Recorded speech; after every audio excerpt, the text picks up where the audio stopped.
Já pensou descobrir que um dos seus amigos de infância se revelou ser um dos assassinos em série mais procurados do país? Foi isso que aconteceu com Jeff Beckdorf, autor do Meu Amigo Dahmer. Na história em quadrinhos, o autor resgata as lembranças com um amigo que se revelaria ser um serial killer.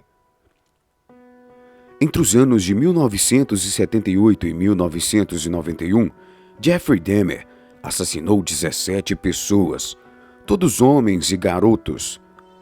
Seus crimes eram particularmente hediondos, envolvendo também estupro, necrofilia e canibalismo, o que lhe rendeu o apelido de Canibal de Milwaukee.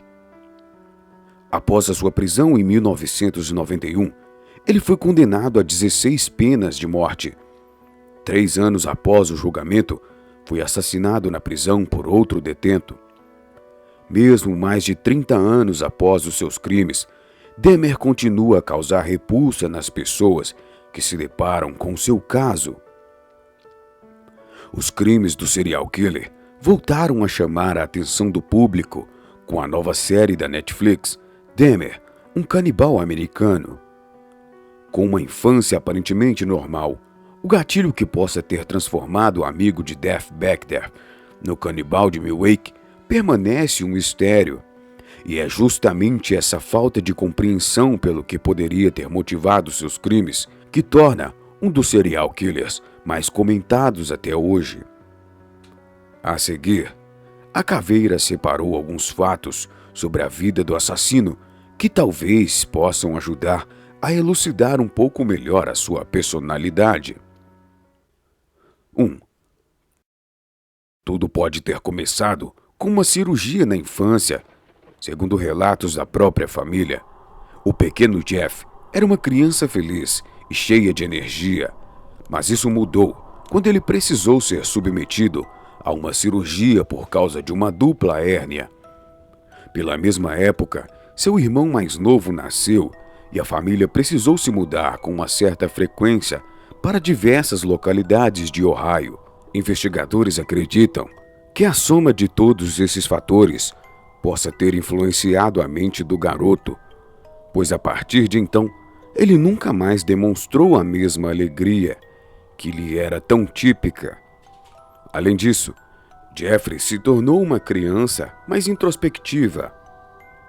Uma outra corrente de especialistas acreditam, na verdade, que ele tinha uma síndrome de Asperger, nunca diagnosticada. Investigadores ainda descobriram que a mãe dele teve problemas mentais enquanto estava grávida dele, o que a levou a tomar muitos remédios durante a gestação. 2. Ele tinha uma obsessão por ossos de animais desde pequeno. Quando ainda era uma criança, Dahmer nutriu uma obsessão por ossos de animais, principalmente no que dizia respeito aos sons feitos por eles e a maneira com que se encaixavam. O interesse esquisito foi encorajado pelo próprio pai, que era farmacêutico. Aos 10 anos de idade, Jeffrey Dahmer perguntou ao pai o que aconteceria se os ossos de galinha fossem colocados em alvejante. O pai acreditava que o interesse do filho era puramente científico e ensinou o pequeno a preservar ossos usando estes produtos. Mais tarde, Dahmer aproveitou o aprendizado para preservar os ossos de suas vítimas. 3. Jeffrey Dahmer já tinha problemas com álcool na adolescência. Colegas de Dahmer se lembram dele contrabandear cerveja, vinho ou qualquer outro tipo de bebida alcoólica para o seu armário no colégio. O álcool afetou negativamente seu desempenho estudantil, contribuindo para o seu isolamento. Seus pais chegaram até contratar um tutor particular para dar um reforço nas notas. Outra lembrança de seus colegas é que Dahmer era o palhaço da turma, que fazia brincadeiras para divertir os outros, com notas medianas. Os professores acreditavam que o seu desempenho era mais resultado de desleixo do que de falta de inteligência. 4.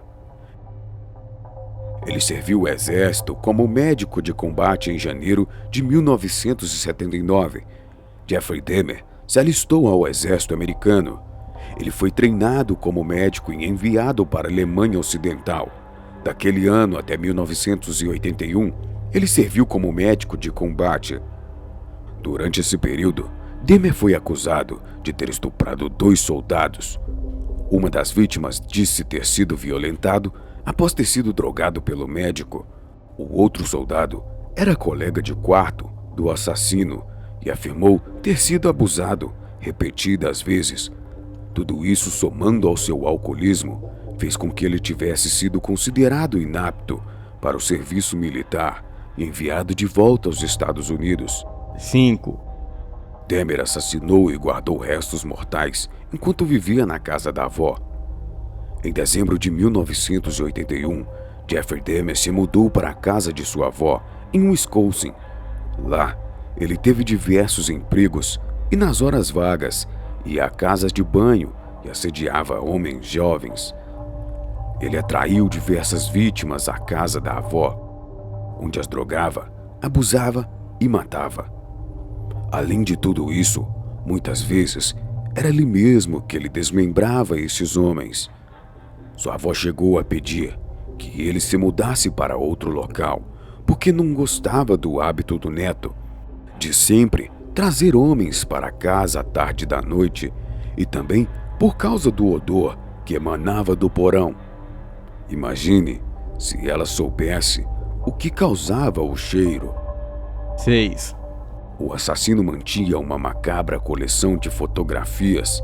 Após assassinar uma de suas vítimas, Dahmer tirava fotos do corpo dela em diferentes estágios de desmembramento.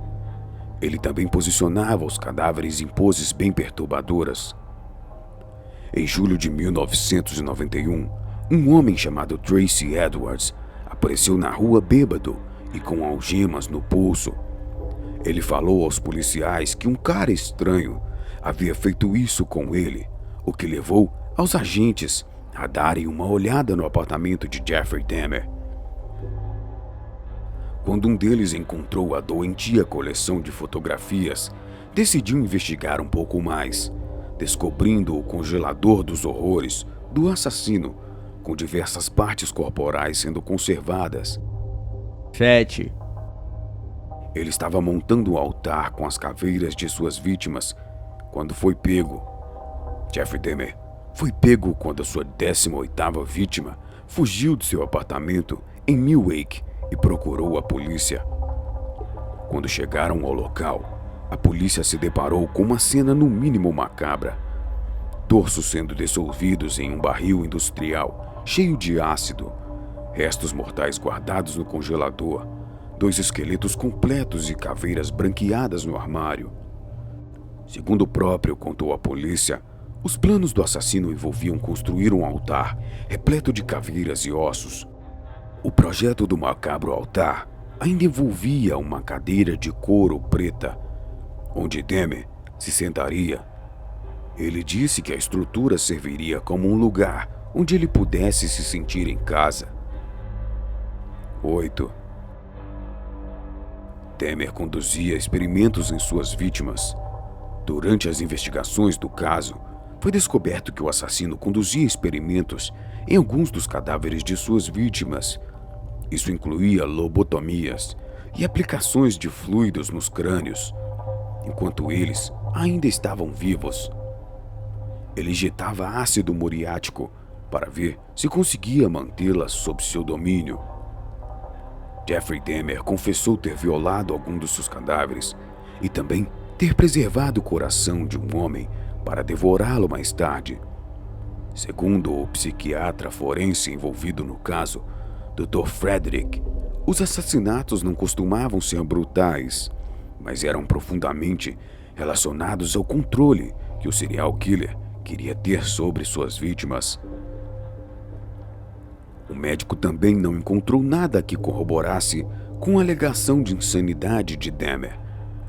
Para Fosdal, estava evidente que ele sabia que seus crimes eram malignos e escolheu conduzi-lo da mesma forma. 9. Em 28 de novembro de 1994, Dahmer foi escalado para um trabalho com outros 2 detentos na Columbia Correctional Institution, em Wisconsin, onde estava preso.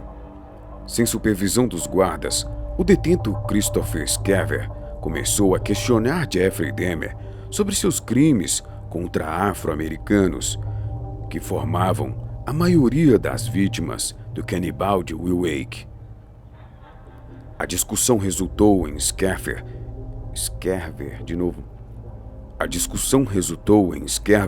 espancando Dahmer até acabar com ele com uma barra de aço de um equipamento da academia da prisão. Ele também atacou o outro detento presente, Jesse Anderson, que morreu 2 dias após. Scaver passou 16 anos na solitária pelos crimes e alegou que matou Dahmer porque ele provocava e insultava outros detentos. Além disso, afirmou que não estavam sendo supervisionados naquele momento porque os funcionários da prisão também o queriam morto. 10. Beck Death não foi a única pessoa próxima a escrever um livro sobre Jeffrey Dahmer. Beck Death era amigo de infância de Dahmer, o que lhe motivou a escrever uma graphic novel sobre a experiência. Mas alguém muito mais próximo ao assassino também dedicou uma publicação a isso: Lionel Dahmer, seu pai. A obra A Father Story é um livro trágico que não tem qualquer intenção de defender Jeffrey. Pelo contrário, na obra, Lionel faz uma reflexão tentando entender como ele pôde ter falhado tão profundamente como pai. Se você gostou desse relato, deixe o seu comentário aqui embaixo, deixe o seu like nesse vídeo e muito obrigado.